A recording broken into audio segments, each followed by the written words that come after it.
Did you know you need less money to do property development than you do a typical standard buy-to-let? My name is Ritchie Clapson, I'm a chartered structural engineer and I've been in the property industry now over 40 years. And in today's video, I'm going to be telling you exactly how much you need to get started in property development, which is a lot less than a simple buy-to-let.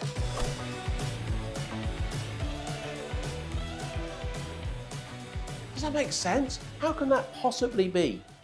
Well, let me just give you an example. Let's say for a fact, maybe you're going to buy a £200,000 property, whatever that will buy you in your area, maybe a one-bedroom flat, a two-bed house, something like that.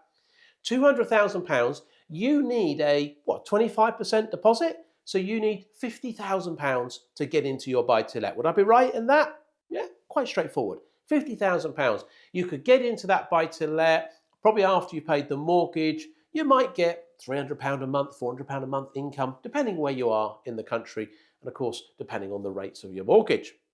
Now, the chances of getting that £50,000 back out these days are quite slim, buying below market value. You might do, but a big chunk of that £50,000 is going to stay in. Well, what if I told you actually you could get into property development that could yield you £200,000 profit with only £12,000 investment? Sounds mad, doesn't it? But that's the reality. And the reality is because we get big uplift in commercial property values when we convert them to residential. When we're buying an existing buy-to-let, we buy it up here, even if it's below market value, we might tweak it a little bit and it goes from there to there. Commercial property is not there, it's down here per square foot, per square meter. It's significantly cheaper. And if we're able to convert that to residential, it goes from here up to here. So we get this huge uplift, and this huge uplift does a number of things. It enables us to get, in most cases, all of our money back out and significant profit, but it also enables us to bring lots of money to the table. In fact, the reality is that you can borrow up to 70% of the funding for the purchase of the building and 100% of all the development costs. And if we were buying a building, let's say, £400,000. Let's say we're buying a commercial building, £400,000, twice the price of the simple buy-to-let. So it's a much bigger building, £400,000, okay? We needed to put a deposit in of about 30%. 30% of 400 is £120,000. Now you're probably just thinking, hang on a minute, 120,000, you told me it was a lot less, Clapson. It is, because only 10% of that deposit needs to be your own money. Literally 12,000.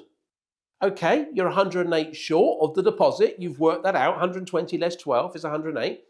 Just get some private investors. What if you had two private investors with 54,000 each? Two private investors, £54,000 each, into the deal. They get all their money back and some interest on top. You get your £12,000 back. And on top of all of that, you get £200,000 profit. Now, I know I'm just doing a quick video and just showing you those quick numbers, but that's the principle. That's what it's about. And so if you had £50,000, well, you could buy a £200,000 buy-to-let. No problems at all. You could get £300 to £400 a month income. But if you took that same £50,000 and you did 4 developments for £12,000 each, £48,000, you could actually leverage potentially each of those developments to a £200,000 profit. So what would you rather do? Put your £50,000 into a buy-to-let and earn £300 to £400 a month? Or put your £50,000 into 4 developments? Okay, there's more work, but you could earn £800,000 profit. £800,000 profit. Why wouldn't you even think about doing that? It's relatively simple, but it requires some hard work. But that's what you can do. You need less money to do a development than you do a buy-to-let. Hopefully that's got you thinking. Please like and subscribe, and of course if there's anything else you'd like us to do on these videos, please let us know in the commentary below, and we'll try and do our best to serve you. See you in the next video.